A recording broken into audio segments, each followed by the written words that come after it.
É impressionante como algumas coisas são diluídas ao longo do tempo. As grandes verdades do Evangelho, muitas delas o diabo tenta diluir para que elas fiquem menos poderosas, para que elas, já que elas não podem mais ser escondidas, elas não podem mais ser impedidas de chegar no coração das pessoas, ele procura diluir, confundir, misturar com outras coisas de uma maneira tão assim ampla que as pessoas quando olharem vão falar, será que é assim mesmo? Será que a verdade é essa mesmo? Será que não estou exagerando? Será que eu não estou me tornando religioso demais? Ou fanático demais? Ou será que eu não estou perdendo muitas coisas da vida em favor aí de uma prática religiosa, qual seja, né? E é interessante que uma delas é a verdade que há escondida na Páscoa do Senhor. Na verdade, mais do que na Páscoa, eu vou dizer nas festas do Senhor, porque a lei, é interessante como nós temos dificuldade de compreender, como eu tenho, ainda estou lutando, estou abrindo meu entendimento para algumas coisas que a gente parece que, porque estamos da igreja, porque vivemos na época da graça, a gente quase que podia jogar o Velho Testamento fora. Eu não sei se você já viu até em alguns hotéis, tem Novo Testamento ali distribuído, né? E muitas vezes parece que nós só tínhamos que ficar com o Novo Testamento e que o Velho Testamento não é para nós, o Velho Testamento não tem função, o Velho Testamento já acabou, já foi cumprido, não precisamos cumprir a lei para ser salvos, então a lei não tem mais sentido para nós. Você já ouviu isso, né? E se a lei então não tem mais sentido para nós, é claro que nós podemos matar, podemos roubar, podemos adulterar, podemos mentir, podemos xingar o pai e a mãe, podemos fazer tudo, é isso que acontece? É claro que não. Nós não somos chamados a cumprir a lei para sermos salvos. É claro que não. Mas a lei, a revelação que Deus trouxe de forma clara a Moisés, ela estabelece princípios que influenciam o mundo inteiro até hoje, porque muita parte das leis dos países são baseadas naquelas tábuas da lei. Muitas delas, elas têm ainda função, mesmo em lugares mais remotos e perdidos, porque faz parte da lei moral que o Senhor, de alguma maneira, escreveu no coração do homem, acerca de limites, acerca de coisas que nós não podemos fazer, que nós não temos o direito de fazer em qualquer cultura que seja, não é verdade? Mas nós, muitas vezes, nós tratamos esses textos, nós tratamos esses princípios como se fosse algo que não nos diz mais respeito, porque estamos debaixo da graça.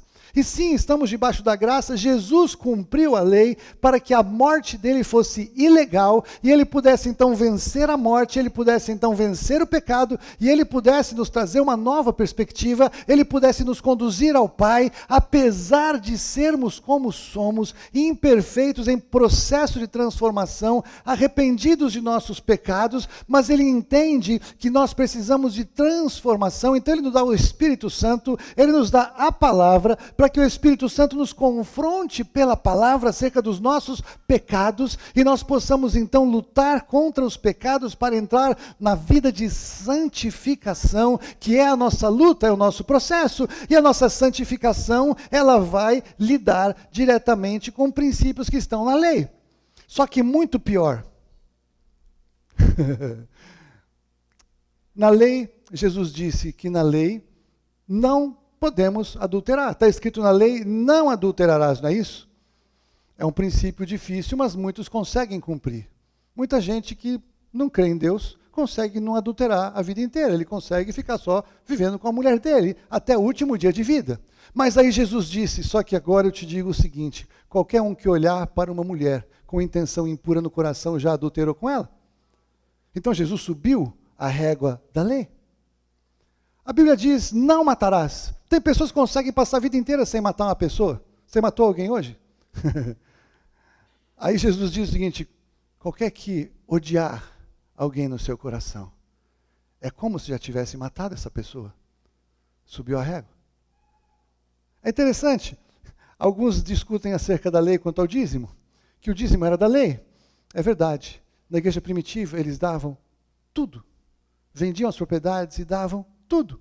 Então na lei era só o dízimo, mas agora Deus quer tudo de nós. E Jesus, ele foi subindo a régua, dizendo o seguinte: qualquer coisa que você quer que façam para você, faça você primeiro.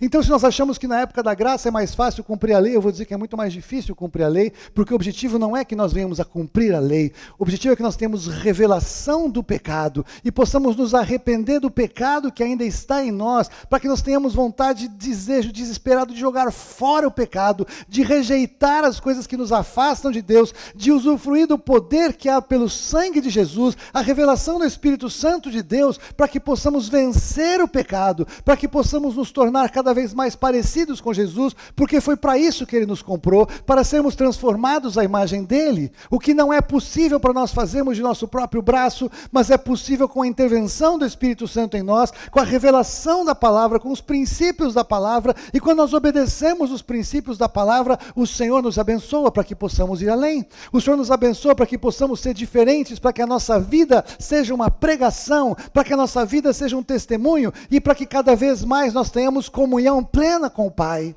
As trevas vão saindo da nossa vida, a revelação vai entrando e vai iluminando o nosso entendimento, e vamos percebendo os mínimos detalhes daquilo que ainda está em nós e que nós precisamos vencer. Então nós jogamos a lei fora? É claro que não. Agora, na Bíblia existem princípios e preceitos que o Senhor estabeleceu também como verdades proféticas. Eu estava entendendo sobre isso. É impossível falar sobre a Páscoa num domingo. É impossível falar sobre as festas desta maneira. E eu estava querendo buscar diante de Deus, porque nós como igreja vamos entrar nesse entendimento. Nós vamos entender o que faz parte da revelação do Senhor para nós como igreja nesses dias. É uma coisa que nós temos falado já há algum tempo. No final de 2016, eu lembro que no Natal de 2016 eu comecei a falar isso. O Senhor começou a me dar uma inquietação no coração que eu precisava entender as festas, qual era a lógica, por que que alguns celebravam, outros não, de quem são as festas, porque todas as festas apontam para Cristo. Todas as festas revelam Jesus Cristo, as 7 festas do Senhor. Não são festas do povo de Israel, são festas do Senhor que Ele deu para que eles cumprissem. Então essas festas são do Senhor e não daquele povo. E se nós, em muitos casos, como igreja, nós queremos dizer que nós somos Israel do Senhor, normalmente para se pregar em prosperidade, nós queremos as bênçãos de Abraão para que nos alcancem, mas as outras coisas nós não falamos tanto assim, não é verdade? E o Senhor me trouxe essa inquietação, porque como igreja, a igreja comemora o que não é para comemorar. Porque não tem um único versículo na Bíblia que diga como devemos comemorar o Natal. Não tem um único versículo que diga. O Natal não é uma festa bíblica. O Natal, nem sei exatamente a origem do Natal. É claro que nós nos alegramos que Jesus veio. É claro que nós nos alegramos que Ele se esvaziou de ser Deus como Ele era, para ser reconhecido em figura humana, obediente até a morte e morte de cruz. Mas então o Natal é uma festa que não é bíblica, e hoje a igreja de Jesus em muitos lugares tem mais árvores de Natal e Papai Noel do que Jesus. Mas essa festa não era para comemorar, a Páscoa era para comemorar. E a Páscoa, o que nós vemos na igreja? Coelhinhos, ovos de chocolate, e as crianças felizes. Então, é a Páscoa de Jesus. Mas o que é a Páscoa de Jesus? É que Ele morreu na cruz. E o que isso significa? Que Ele levou meus pecados. E onde começou isso? A maioria dos cristãos não sabem. Nunca realmente foram aprofundar o seu entendimento acerca das festas.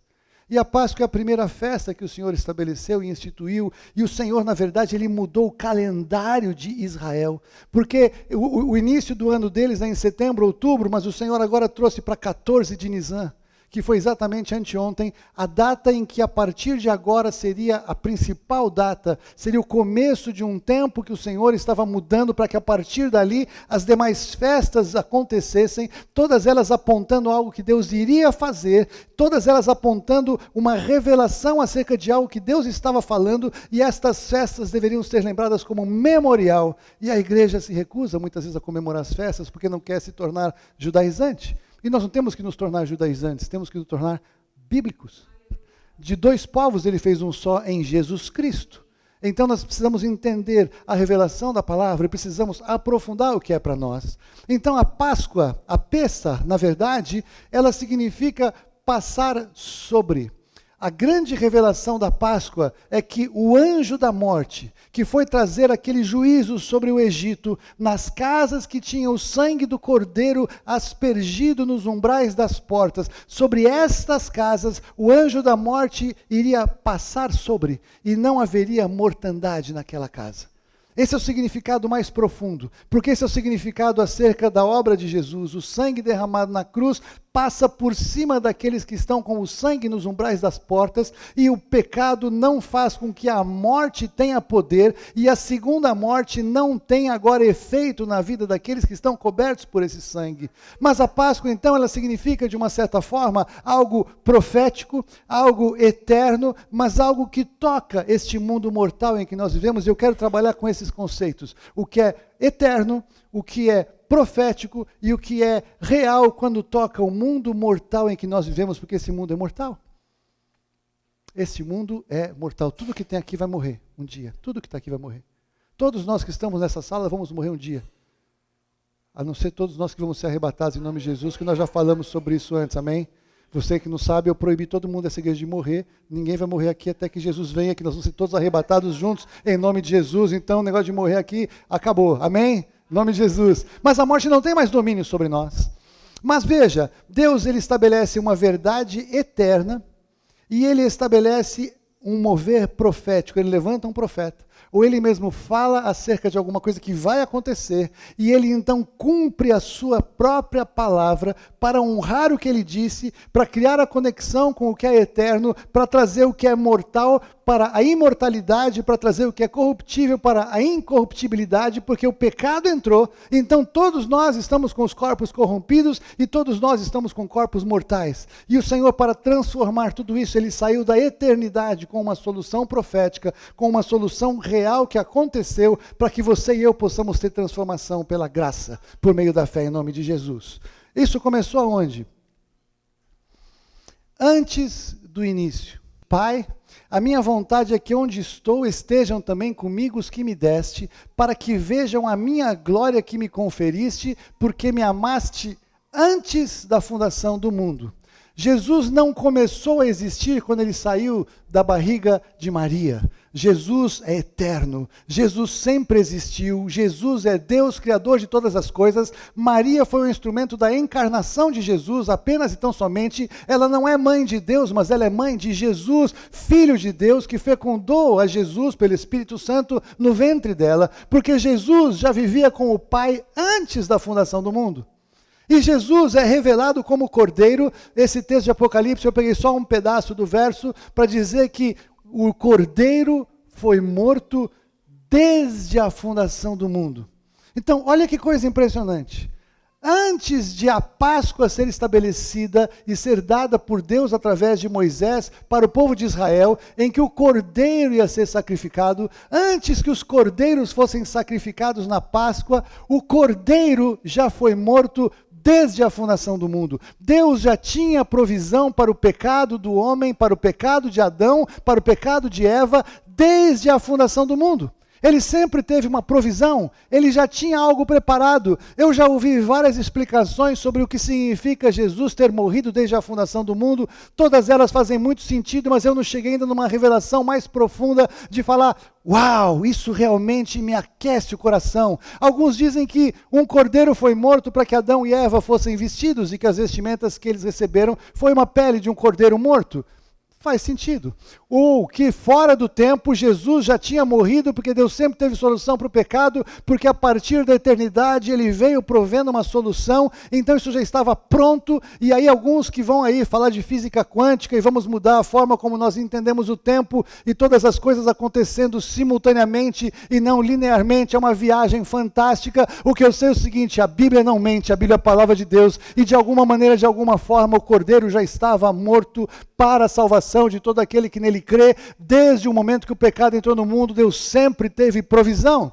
Então, pegando um gancho no que o Haroldo colocou hoje na ministração da ceia, para todas as coisas que nós precisamos, Deus já tem provisão. Tudo aquilo que Davi estava lá se lamentando diante do Senhor, ele estava no lugar certo de lamentação. O lugar de lamentação é diante do Senhor, não é diante das pessoas, porque o Senhor tem provisão para todas as coisas que precisamos aqui nessa vida. E se algum crente um dia vai morrer, Deus tem a provisão maior, que a provisão de vida eterna, a provisão para a libertação desse corpo, é a provisão para estarmos para sempre com o Senhor. Então, para tudo o que nós precisamos na vida, se estamos em Cristo, há provisão dada por nós desde a fundação do mundo. Deus nunca ficou refém de uma situação, Deus nunca foi pego de surpresa por Satanás, pelo contrário, ele sempre teve tudo nas suas mãos. Aleluia, louvado seja o nome do Senhor. O Senhor tem todas as coisas na sua mão.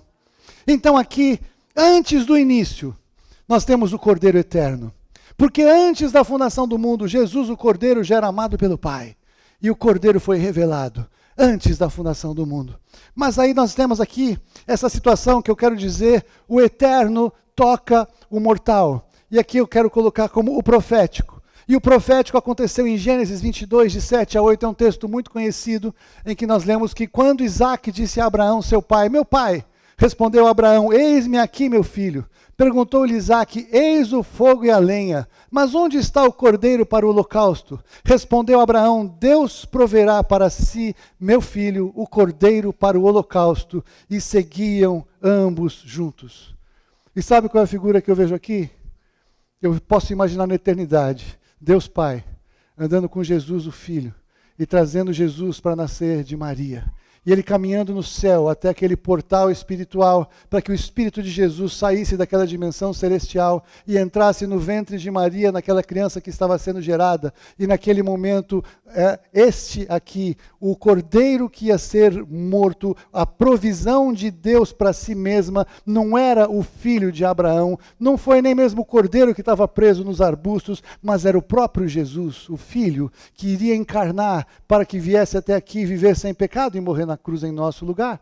Então, o eterno tocou o mortal e gerou o profético, porque Abraão, nem sei exatamente toda a revelação que ele tinha, com certeza tinha muita revelação, alguma revelação para dizer, isso vai acontecer algum dia. Isso aqui é um ensaio. O que nós estamos fazendo aqui, Isaac, não somos nós que vamos viver, mas é um ensaio, é uma figura de algo muito maior que vai acontecer em algum lugar no futuro. E Abraão, então, como um profeta, manifestou esta verdade. O Senhor proveu o cordeiro para si. Mas depois, o profético agora tocou o mortal.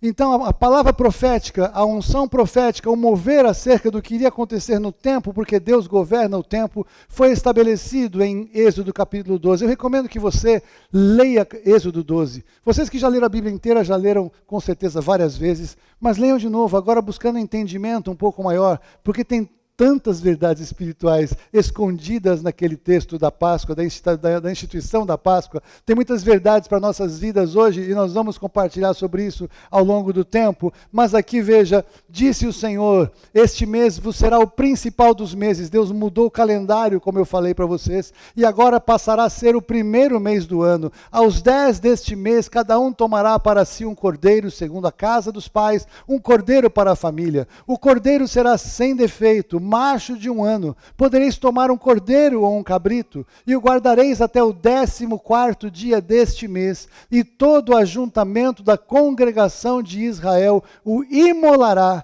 no crepúsculo da tarde. Por que você acha que Deus mandou pegar o cordeiro no 10º dia, e só sacrificar o cordeiro no 14º dia? Eu não sei quantos de vocês já tiveram um animalzinho de estimação em casa. Nós tivemos lá a Mel, todos conhecem, todos viram a história da Mel, mas nós tivemos ali por um tempo uma outra cachorrinha, como é que ela chamava mesmo? Passou aquele carnaval conosco, que é aquela que morreu, que veio o carnaval lá, meu Deus. A Belinha. A Belinha, ela era pequenininha, e ela chegou fofinha, bonitinha, uma filhotinha, que ela era uma gracinha, e nós pensamos em ter 2 cachorros em casa. E o que aconteceu foi que não deu certo, e por poucos dias que ela ficou em casa, a gente acabou tendo que devolver e mudamos a situação, mas era interessante que até eu que não sou um cara tão apaixonado assim por um cachorro, eu fiquei envolvido com a Belinha. Eu tenho que confessar isso em público aqui, não é verdade? O senhor sabe o efeito que os animais têm na vida das pessoas? E ele estava semeando uma figura profética na vida do povo. Porque quando as famílias trouxeram para dentro da casa um cordeiro de 1 ano, bonitinho, sem defeito, fofinho, ficar 4 dias com a família, haveria algum envolvimento emocional com aquele animal.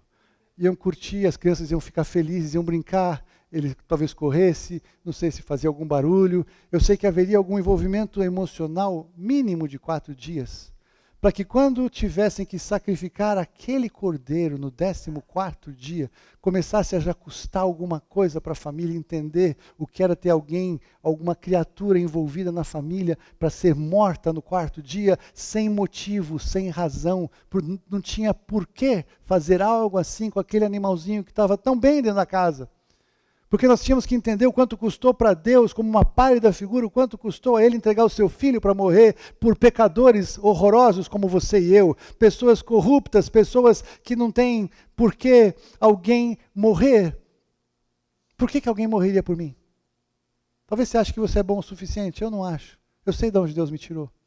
E eu entendo que Deus começou a criar uma figura da perda, uma figura do envolvimento emocional, uma figura do preço pago, uma figura pálida, mas muito pálida, mas põe pálida nisso do que seria Jesus morrer, do que seria a vida do próprio Filho entregue em nosso favor. E aqui fica então algo profético tocando o mortal, como eu coloquei, é uma figura minha, é uma ideia, uma impressão que me veio no coração enquanto eu estava cuidando desses textos. E aí a Páscoa então, ela acontece efetivamente naqueles dias, tanto quanto Abraão, ele não sacrificou o seu filho Isaque naquele dia veio um cordeiro e foi sacrificado no lugar de Isaque. Aqui vinham os cordeiros e eram sacrificados no lugar por figura de Jesus que havia de vir, mas aquela Páscoa profética aconteceu de fato naqueles dias, naquela data, e o Egito amanheceu debaixo de choro. Na verdade não foi nem de manhã, se você ler o texto, logo depois da meia-noite começou uma correria. Em todas as casas havia um cadáver. Em todas as casas um primogênito tinha morrido. Sabe por quê? Porque o salário do pecado é a morte. E o Senhor estava mostrando o salário do pecado. E o Senhor estava mostrando a proteção que há no sangue de Jesus, porque nas casas dos judeus que tinham passado o sangue na porta, não tinha acontecido nada. Agora você imagina que coisa tremenda, um anjo da morte, um ser espiritual destruidor, passando por casas, e ele quer matar todo mundo, ele quer sangue, e numa casa só porque tem o sangue na porta, ele passa e não faz nada? Muitas vezes nós nos sentimos desprotegidos porque tudo que nós podemos fazer diante de uma situação é orar. Você já se sentiu assim? Alguém chegou para você e contou uma situação horrorosa, uma situação trágica. O que eu faço? Vamos orar. Mas é só isso. Eu preciso de um guarda-chuva cósmico, eu preciso de uma armadura, eu preciso do exército, eu preciso de proteção policial, eu preciso de um bunker. Tudo que nós precisamos é oração. Tudo o que nós precisamos é da proteção de Deus. Não importa onde, não importa a situação, não importa a circunstância. Ele vai cuidar da forma como aquela proteção vai se manifestar. Nós sabemos muitos casos de cristãos no Oriente Médio que foram livrados milagrosamente de bombardeios e de bombas, homens-bombas explodindo. Vários testemunhos daqueles casos, o Senhor tirou as pessoas de uma maneira sobrenatural de onde estavam.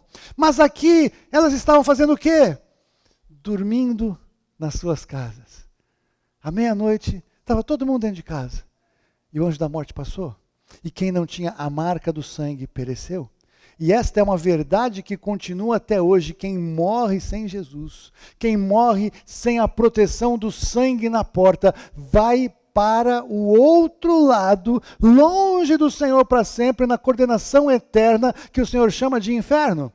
Porque não tem a proteção do sangue de Jesus. O sangue é o que salva, o sangue faz com que o destruidor passe por cima, e essa é a proteção que nós temos em Jesus Cristo, e essa é uma das maiores figuras que nós encontramos na Páscoa, que é o sangue do Cordeiro derramado, que nos livra da morte, que nos livra do anjo da morte, que nos livra da consequência do pecado, e a partir daqui, este povo foi liberto do Egito, a partir daqui eles saíram da escravidão, a partir daqui eles não eram mais contados entre os escravos, mas eles agora eram um povo aprendendo a ser livre, e eles saíram do Egito, mas muitos não conseguiram tirar o Egito de dentro deles. Sabe por que eles tiveram que comer as ervas amargas na véspera, e o Senhor estabeleceu como um memorial? Porque o ser humano tem memória curta. E depois que eles foram livrados de lá, eles tinham que lembrar todos os anos de onde eles foram tirados. A amargura que era viver no Egito. E ainda assim alguns tinham saudade das cebolas e do alho que tinha naquele lugar. E sabe o que acontece com muito crente? Come muito chocolate na Páscoa e acha que está tudo bem. E nós devíamos era comer ervas amargas para nos lembrar muito bem de onde o Senhor nos tirou, para que nós tivéssemos uma decisão de romper com o pecado muito mais do que nós temos, para que nós não aceitássemos o pecado de maneira nenhuma nas nossas vidas e nem nas nossas casas, para que nós entendêssemos que o preço pago foi tão alto, mas tão alto por aquilo que nós éramos, aquilo que nós fazíamos, e que então comer essas ervas amargas nos faça lembrar de quem nós éramos quando o Senhor Jesus nos encontrou, para que nós não venhamos abaixar a guarda e começar a achar que algumas coisas aqui do cardápio até que não são tão ruins assim, e vamos querer um pouco de sopa de cebola, vamos querer comer um pouquinho da comida do Egito e vamos esquecer de onde fomos tirados. Você está entendendo isso? Quando o Senhor estabeleceu como um memorial as ervas amargas, o cordeiro que era comido, e era tudo para ser comido depressa, com rapidez, prontos para ir embora, é o seguinte, nós estamos aqui no mundo, e se nós estamos aqui no mundo, nós estamos prontinhos para ir embora daqui, em nome de Jesus, com os lombos tingidos, com as coisas preparadas, o pão até sem fermento, que não deu para crescer a massa, porque nós temos aqui sair correndo, porque o anjo da morte quando passa, nós temos que entender que somos livrados, e que nós temos que sair desse lugar, para servir ao Senhor, onde Ele nos chama para servir, para entrar na dimensão de terra prometida que Ele nos convida a entrar, que no primeiro momento é aqui, mas definitivamente é na eternidade e não aqui, é para lá que nós vamos, somos cidadãos celestiais, estamos de passagem neste lugar, em nome de Jesus. Mas veja, o eterno e o profético se encontraram na morte de Jesus. No dia da morte de Jesus, houve um encontro. Jesus, o eterno, cumprindo agora o profético e indo para a morte, e morte de cruz. E sabe como Jesus passou aquela véspera? Se você pegar em João 14, você vai ver o que João Batista estava profetizando aqui.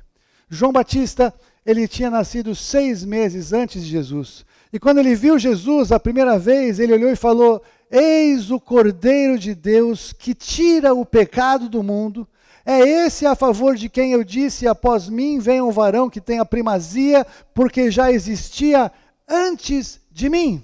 Então João o Batista, primo de Jesus, que nasceu 6 meses antes de Jesus, disse que Jesus existia antes dele, e o João já começa a apontar que Jesus é o Cordeiro que vai tirar o pecado do mundo. E aí continuamos então, leia, depois eu recomendo que você leia João de 14 em diante, porque João, Evangelho de João, do capítulo 14 em diante, eu vou ler aqui em Marcos, mas o Evangelho de João, capítulo 14 em diante, você vai encontrar Jesus celebrando a Páscoa, Jesus experimentando aquela preparação de tudo o que iria acontecer na sua vida. Jesus sabia tudo o que ia acontecer, e o que ele faz? No primeiro dia da festa dos pães asmos, quando se fazia o sacrifício do cordeiro pascal, disseram-lhe seus discípulos: onde queres? Onde queres? Eles estavam falando para Jesus: Jesus, onde queres que vamos fazer os preparativos para você comer a Páscoa? Você está entendendo isso? Jesus estava lá em Abraão. Jesus estava lá na Páscoa, na lei, enquanto Deus. Jesus sabia como era a cerimônia da Páscoa. Jesus sabia o que acontecia com o cordeiro. E agora, nesse dia, o dia em que ele estava se preparando para morrer, ele mesmo vai comer a Páscoa junto com os seus discípulos, Jesus enquanto homem. Que coisa! Quando eu comecei a entender acerca disso, eu fiquei impactado, porque Jesus estava celebrando a sua própria morte. O tempo todo ele podia desistir. O tempo todo ele podia falar: eu não vou. Não por esse povo, não por esses discípulos, não pelos fariseus, não pelos pecadores, não pelas pessoas que vão vir dizer: eu não vou, eu não posso, é demais para mim passar tudo isso que eu vou passar por essas pessoas. E sabe quem estava ali junto com Jesus na mesa? Judas.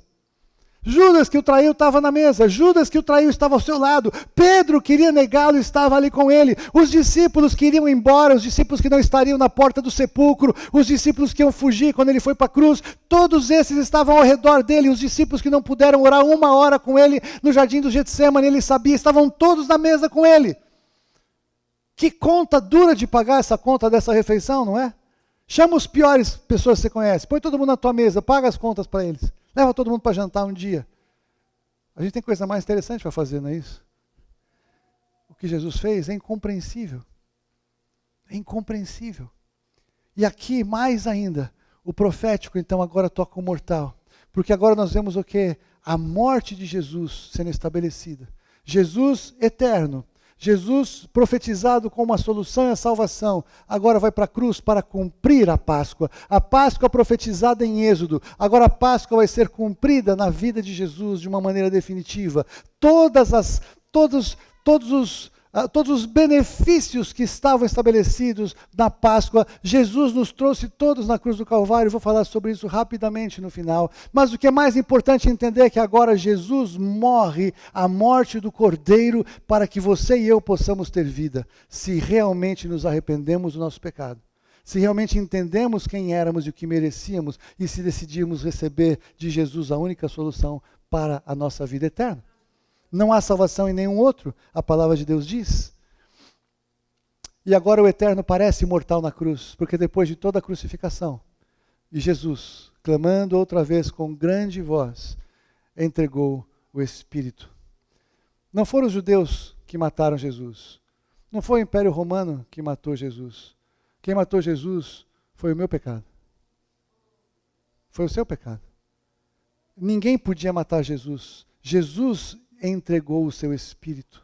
Jesus se morreu. Eu sempre crio essa expressão que ela é errada em português, mas é a mais verdadeira. Ninguém podia matar Jesus, mas Jesus se morreu. Jesus entregou o seu Espírito. Jesus cumpriu toda a Páscoa de ponta a ponta, para que você e eu tivéssemos liberdade. O castigo que nos traz a paz caiu sobre ele, pelas suas pisaduras fomos sarados, e nós não conseguimos muitas vezes receber toda a revelação do que há na cruz, porque nós temos que ler esses textos. Esses textos eles têm um efeito profético impressionante. Eu estava lendo esses textos, eu estava eu estava na sexta-feira numa janela lá num horário lá na empresa, e eu tirei um intervalo, e eu estava lendo esse texto, e eu sentado no escritório, no meio daquele tiroteio todo acontecendo, 15 minutos que eu fui ler, eu comecei a chorar.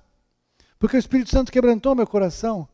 Porque a revelação do que acontece nós não conseguimos muitas vezes compartilhar somente numa reunião, numa ministração. Há um segredo espiritual na Páscoa. A eternidade de Deus ela foi resumida naquela data. E sabe o que acontece? Eu estou tentando com essa aqui de uma maneira gráfica. O que é eterno, que nós não conseguimos alcançar, de alguma maneira, saiu da eternidade e tocou uma data, tocou um dia, tocou uma cidade. Então, a partir de uma data, de um dia e de uma cidade, é possível tocar o eterno. Eu não sei como é que eu consigo fazer isso, entrar para você como uma revelação, mas a maneira de Deus se revelar, Deus eterno se revelar, Ele foi se revelar numa data de uma festa. E Ele disse que essa data dessa festa deveria ser uma celebração perpétua. Devemos lembrar isso sempre. Então significa que todas as vezes que naquela data, naquele dia, daquela forma, nós cumprirmos o que o Senhor estabeleceu, nós estaremos tocando o que é eterno. Porque o que é eterno se reduziu. Então nós tocamos a partir do que é reduzido o eterno.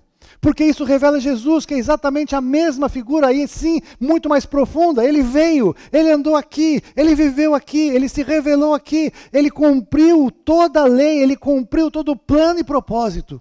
E se nós não recebemos esta verdade, nós estaremos jogando fora a oportunidade em que a eternidade tocou a terra, a eternidade tocou a humanidade. Jesus mudou a história da humanidade, porque ninguém fez o que ele fez, ninguém foi quem ele foi, ninguém se manifestou da parte de Deus como ele se manifestou. Ele não veio fundar uma religião, não é um líder religioso, ele é o próprio Deus feito carne, ele é o próprio Deus feito homem, e ele veio para estabelecer o que era necessário para que pudéssemos ser salvos. E ele não veio por nossa causa, ele veio por causa do Pai. Porque o Filho do Homem veio buscar e salvar o que se havia perdido. Sabe o que acontece? O Evangelho está sendo transformado em que Jesus veio por minha causa. Então eu sou tão importante, Jesus veio por mim, Ele tem que me dar todas as coisas, Ele tem que me suprir, tem que fazer o que eu quero, tem que fazer minhas vontades, porque eu agora virei o centro do Evangelho. Jesus é o centro do Evangelho. Deus fez convergir em Cristo todas as coisas. E a partir de Jesus, Deus o Pai agora continua com a história, com o projeto, com o propósito eterno, do qual nós somos coadjuvantes. Alô? Você e eu não somos o personagem central, nós somos personagem coadjuvante. Sabe aqueles que ficam no fundo, no rodapé, fazendo figuração? Jesus é o centro, não somos nós. A Páscoa é Jesus Cristo. Se nós, eu espero em nome de Jesus, quando a gente puder estudar e aprofundar mais, você e eu possamos ter isso como uma revelação, não como um conteúdo. Eu sei que para muitos é um conteúdo, para mim foi um conteúdo por muito tempo. E agora que eu comecei a reler os textos, agora que eu estou prestando mais atenção no que eu estou lendo, agora que eu pude ler Êxodo e pude ler João, eu estou vendo exatamente que o Senhor começa a dar revelação.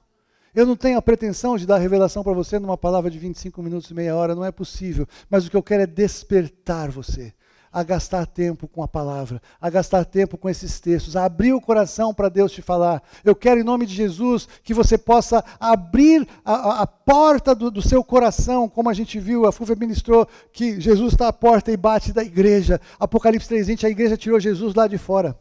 A igreja tirou Jesus lá de fora, a igreja não está mais colocando Jesus como centro, a igreja não entende muito mais do que a salvação, a igreja não entende muito mais do que é ser transformado, a igreja não entende muito mais do que é andar em santidade. Sabe por que tinham 7 dias nessa festa? 7 dias era a festa dos pães asmos. E sabe o que representava? Já que o cordeiro tinha sido morto, já que eles tinham visto que entrou o anjo e matou todos os primogênitos do povo que não estava coberto pelo sangue, eu acho que veio um terror naqueles caras, que eles queriam lançar o pecado fora de qualquer maneira, e eu creio que o Senhor às vezes tem que dar um terror para nós queremos lançar o pecado fora de qualquer maneira, para falar, eu não quero mais isso na minha vida, eu não quero que isso continue, eu quero longe de mim, eu quero longe de mim. Então, 7 dias da festa de pães asmos, era para tirar todo o fermento de dentro da casa. E tirar o fermento da casa, a figura é tirar o pecado da casa, é tirar o pecado da sua dieta, é tirar o pecado da sua vida, é lançar fora definitivamente como um jejum. Eles faziam um jejum 7 dias só comendo pão asmo. Sabe o que é pão asmo? Esse que você comeu na ceia. 7 dias comendo isso aqui. Sabe para quê? Para deixar claro que eu não posso realmente ter pecado na minha casa, nem na minha vida, se eu entendi de verdade que o anjo da morte passou por cima, e quem não tinha o sangue desse cordeiro morreu, eu não posso permitir que nada parecido venha sobre a minha vida. É claro que para alguns religiosos vira só um festival anual, e vou fazer todo ano, e vive de como quer, todos os anos, todos os dias do ano. Não é isso, mas por outro lado eu posso entender o quê? Eu posso e quero 7 dias ter mais atenção acerca disso. Eu quero lembrar das ervas amargas. Eu quero ficar 7 dias meditando mesmo que eu quero arrancar o pecado de mim de qualquer forma que eu possa e que eu queira. E eu quero ao longo do ano viver assim também. E quero viver assim todos os dias. Mas nesses dias eu vou pensar mais sério nisso. Por quê? Porque Jesus morreu. E eu vou fazer uma proposta. Foi interessante, nós tínhamos na reunião de liderança do ano passado estabelecido alguns períodos de jejum para esse ano. E eu tinha lido um texto, eu tinha esquecido o texto. Um texto, ele colocava 4 meses do ano. Nós fizemos muitos jejuns para chegar até aqui, nesse lugar, nesse tempo, nesse prédio. Muitos de vocês participaram. E eu não lembrava o texto. Aí o pastor Eberson achou o texto para mim. O texto é um texto de Zacarias. Ele fala 4 meses do ano que deveriam ser anos de jejum. Meses de jejum no ano. Então, nesses meses, nós vamos, como igreja, nós vamos ter períodos de jejum e oração, em que nós vamos nos aprofundar diante de Deus, nós vamos buscar algo mais do Senhor, conforme Ele nos dirige a fazer. E essa data, esse mês, estava já no calendário, mas eu tinha perdido o versículo lá. E aí, domingo passado, a nossa intercessão estava orando e entendeu que o Senhor estava nos trazendo para um tempo de um jejum de arrependimento de pecados, um jejum de quebrantamento de coração como igreja, que nós precisávamos estabelecer um tempo, e era meio urgente, era meio que a partir de agora. A ideia até era começar na sexta-feira na vigília. E foi interessante, porque na sexta-feira na vigília foi exatamente a véspera da Páscoa, era exatamente 14 de Nissan, onde tivemos muitas pessoas que celebram como festa. Vamos fazer isso em algum momento no ano que vem. Estavam celebrando num jantar. Mas hoje, nesta ministração, eu queria poder trazer esta revelação, este entendimento para você. E eu quero te convocar a refletir na sua vida que eles ficavam 7 dias, eles mudavam a alimentação deles, eles tiravam a alimentação da maneira que eles queriam arrancar o pecado deles, para que o pecado não fizesse parte da vida deles mais. Então eu quero convidar Convidar. Eu não quero convocar, eu quero convidar aqueles que entenderem que nós precisamos desesperadamente lançar o pecado fora da nossa vida. Que de hoje a domingo que vem, tirem alguma coisa, façam um jejum, tirem uma refeição, tirem uma comida, faça algo para dizer para você mesmo, para dizer no mundo espiritual, eu não quero o pecado na minha vida, eu quero ser liberto, porque se Jesus morreu, eu quero ser livre, se Ele morreu pelo meu pecado, eu não quero mais ter pacto com o pecado, eu quero ter pacto com o Senhor, eu quero comer do Cordeiro, eu quero comer da vida de Jesus, eu não quero comer algo que me aponta como se fosse por figura pecado, mas eu quero me alimentar de Jesus, o Cordeiro. E eu pensei que eu ia fazer isso aqui como uma coisa determinada para toda a igreja, mas sabe o que isso ia ter de efeito? Menos efeito do que você aceitar o convite pela sua própria decisão. E você saber que tem outros da igreja que vão fazer isso de livre e espontânea vontade diante do Senhor, porque entenderam a revelação e o preço a se pagar para vencer o pecado. Então foi interessante que como convergiu tudo. Hoje é 1º de abril e é o dia da verdade. O Senhor tinha falado para a gente que ia ser no 4º mês do ano, e hoje é o 1º dia do 4º mês do ano, é o primeiro jejum que nós estamos fazendo como igreja, no 1º dia, exatamente o dia em que estamos celebrando, ou que está sendo celebrada a festa dos pães asmos, é o dia em que nós celebramos a ressurreição de Jesus, que morreu na cruz em nosso lugar, para pagar o preço do nosso pecado. Então eu quero convidar você a nesses 7 dias tirar alguma coisa que te custe da tua alimentação. O jejum é para sentir fome. Jejum não é para passar bem e fazer um regime, uma dieta. Jejum a gente tem que sentir fome. Porque quando a gente sente fome, a gente percebe, então, o quanto aquilo realmente estava arraigado em nós e quanto a gente sente falta quando a gente tira. E, na verdade, muitas vezes nós nos sentimos assim com o pecado. Tem coisas da nossa vida que nós falamos isso aqui, nunca mais vai acontecer. E acontece de novo. Nunca mais eu vou passar e eu vou. Nunca mais eu faço. E parece que a gente não consegue arrancar algumas coisas dentro de nós. Eu quero dizer para você que eu creio que nessa semana, se você entrar nisso, você vai sair do outro lado. E algumas áreas de pecado na tua vida vão cair por terra definitivamente em nome de Jesus, porque o Senhor vai agir sobrenaturalmente sobre você. E eu creio nisso. Estão todos convidados a fazer, em nome de Jesus. E para concluir, eu falei do Cordeiro antes do fim. E eu quero concluir colocando o Cordeiro depois do fim. Tudo isso aqui que nós vivemos e nós conhecemos vai acabar. A Bíblia fala que tudo que tem na terra vai ser julgado e as obras que estão nelas vão ser queimadas. Tudo que alguém possa ter construído aqui não vai servir para nada, vai virar cinzas. E tudo aquilo que nós construímos para a eternidade vai acompanhar aqueles que estarão diante do Senhor naquele dia. E naquele dia nós encontramos esse texto. É um texto longo, vou ler 14 versículos de Apocalipse capítulo 5, de 1 a 14, mas é um texto tão poderoso que eu quis compartilhar com vocês para fechar essa ministração. Vi na mão direita daquele que estava sentado no trono, o Senhor Deus Todo-Poderoso, um livro escrito por dentro e por fora, de todo selado com 7 selos. Vi também um anjo forte que proclamava em grande voz: quem é digno de abrir o livro e de desatar os selos? Ora, nem no céu, nem sobre a terra, nem debaixo da terra, ninguém podia abrir o livro, nem mesmo olhar para ele. E eu chorava muito, diz João, porque ninguém foi achado digno de abrir o livro, nem mesmo de olhar para ele. Todavia um dos anciãos me disse: não chores, eis que o leão da tribo de Judá, a raiz de Davi, venceu para abrir o livro e os seus 7 selos. Então no meio do trono e dos 4 seres viventes, e entre os anciãos de pé, um cordeiro, como tendo sido morto. Ele tinha 7 chifres, bem como 7 olhos, que são os 7 Espíritos de Deus enviados por toda a terra. Veio, pois, e tomou o livro da mão direita daquele que estava sentado no trono, e quando tomou o livro, os 4 seres viventes e os 24 anciãos prostraram-se diante do Cordeiro, tendo cada um deles uma harpa e taças de ouro, cheias de incenso, que são as orações dos santos, e entoavam um novo cântico. Parênteses. Toda oração que você possa ter feito, que você acha que talvez Deus não respondeu ainda, elas estão guardadas numa taça diante do Senhor. Ele conhece todas elas, Ele guarda todas elas, porque Ele responderá todas elas, em nome de Jesus.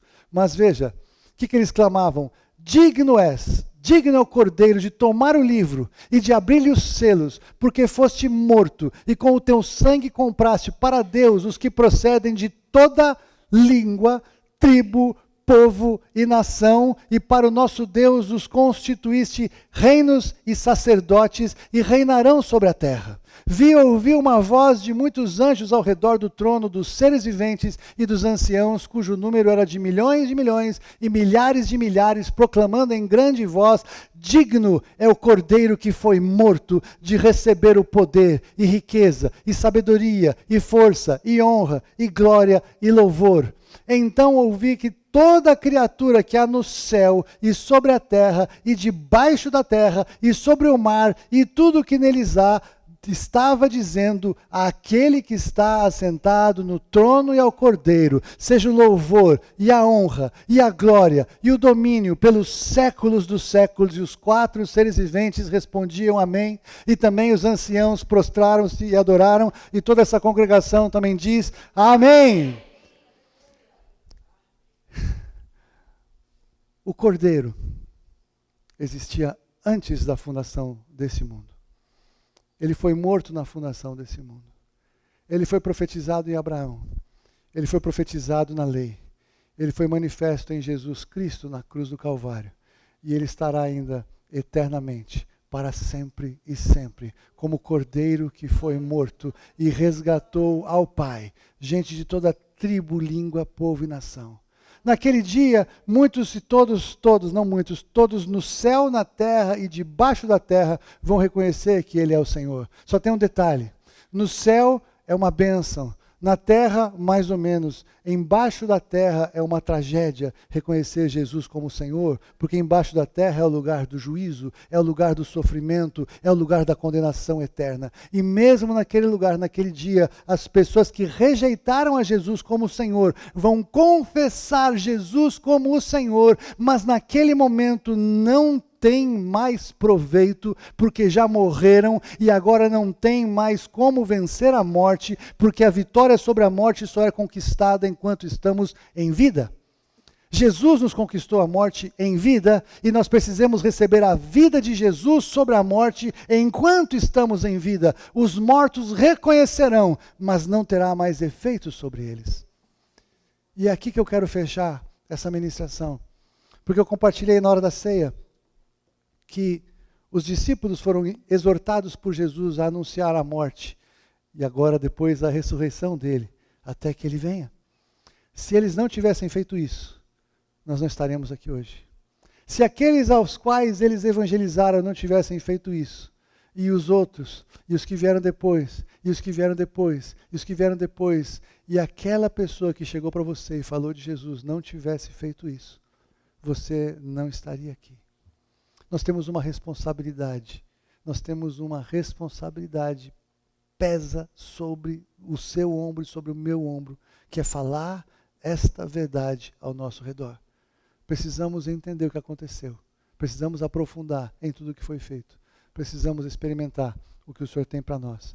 Tem muitas coisas que aconteceram na cruz, na festa, na Páscoa, eu não vou entrar nelas agora, nós vamos compartilhar ao longo dos dias, vamos de alguma maneira trazer todo esse conteúdo para você, para saber tudo o que foi feito, tudo que aconteceu na cruz, tudo que Jesus venceu, tudo que se manifestou na Páscoa.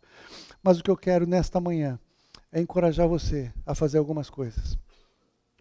Leia o texto da Páscoa, leia Êxodo 12 até acabar, mais ou menos em Apocalipse. Leia todo o texto, vá até o fim do conteúdo.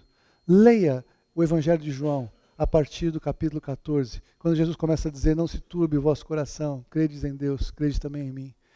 Ali Jesus estava começando a preparar os seus discípulos para o fato que ele ia morrer e que ele ia embora. Ele celebrou a Páscoa, ele estabeleceu, ele falou de Judas, ele foi preso, ele foi condenado, ele foi levado, ele cumpriu exatamente a festa da Páscoa, ele cumpriu a festa dos pães asmos, ele ressuscitou na festa das primícias. Jesus cumpriu as 3 festas naquela sequência. Jesus cumpriu a festa de Pentecostes 50 dias depois. Faltam só 3 festas. E a próxima festa é a festa de trombetas. A festa de trombetas, por figura, pode ser que aponte para o arrebatamento. No arrebatamento teremos um toque de trombetas. Se Jesus cumpriu todas as festas nos dias corretos, a gente entender bem as datas das festas pode nos ajudar a entender a data do que virá já já. Você está entendendo o que eu estou falando? Meu querido, minha querida, é tempo de nós sairmos do comodismo religioso. Você quer aceitar esses 7 dias de jejum? Eu quero orar para encerrar. Eu tenho certeza que Deus fará grandes coisas na libertação da sua vida de práticas e de hábitos e de coisas que não podem mais fazer parte com você, não fazem mais sentido permanecer na sua vida, porque não fazem mais sentido permanecer na minha vida. Eu não estou falando para você, eu estou falando acerca de nós. Eu falo para mim, eu tenho a minha mulher aqui, que ela sabe muito bem que tem um monte de coisa que eu preciso mudar e ela está orando tanto. Quem sabe agora na resposta de oração dela para eu mudar, em nome de Jesus. Amém?